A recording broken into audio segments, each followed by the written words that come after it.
Ledakan hebat mengguncang sebuah rumah di Kampung Pondok, Kelurahan Tambakrejo, Kecamatan Gayam Sari, Jumat, 20 Maret 2026, dini hari.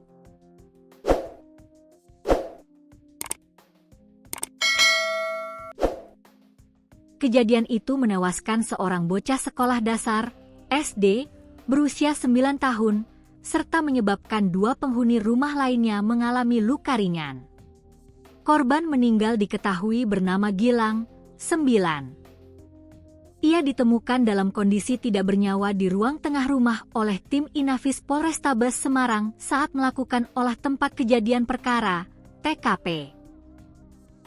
Ledakan terjadi secara tiba-tiba dan mengejutkan warga sekitar. Suara keras membuat warga berhamburan keluar rumah dan mendatangi lokasi kejadian. Tak lama setelah kejadian, aparat kepolisian tiba di lokasi dan langsung memasang garis polisi guna membatasi akses warga serta mengamankan TKP untuk proses penyelidikan. Ledakan tersebut mengakibatkan kerusakan cukup parah pada rumah korban, di antaranya atap genteng dan langit-langit rumah ambrol, bagian ruang tengah mengalami kerusakan berat. Rumah di sekitar lokasi turut terdampak seperti kaca jendela rumah di seberang lokasi pecah akibat tekanan ledakan. Suasana duka menyelimuti lokasi kejadian. Tangis histeris keluarga korban pecah saat mengetahui Gilang menjadi korban jiwa dalam insiden tersebut. Jenazah korban kemudian dievakuasi oleh petugas kepolisian bersama relawan ke ambulans dan dibawa ke rumah sakit untuk keperluan autopsi.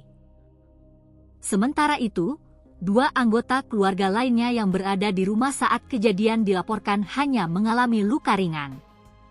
Kapolsek Gayam Sari, Kompol Yuna Ahadiah, membenarkan adanya insiden ledakan tersebut. Ia menjelaskan bahwa laporan awal diterima dari aplikasi layanan masyarakat yang kemudian ditindaklanjuti oleh petugas. Laporan masuk ada ledakan, lalu petugas mendatangi TKP. Ternyata ledakannya cukup besar dan ada korban meninggal dunia, sehingga semua tim langsung turun ke lapangan, ujarnya di lokasi kejadian. Namun demikian, pihak kepolisian belum dapat memastikan penyebab ledakan. Untuk indikasi penyebab, saat ini belum bisa kami sampaikan karena masih dalam proses penyelidikan dan menunggu hasil autopsi, tambahnya. Hingga kini, aparat kepolisian masih melakukan penyelidikan lebih lanjut untuk mengungkap penyebab pasti ledakan tersebut.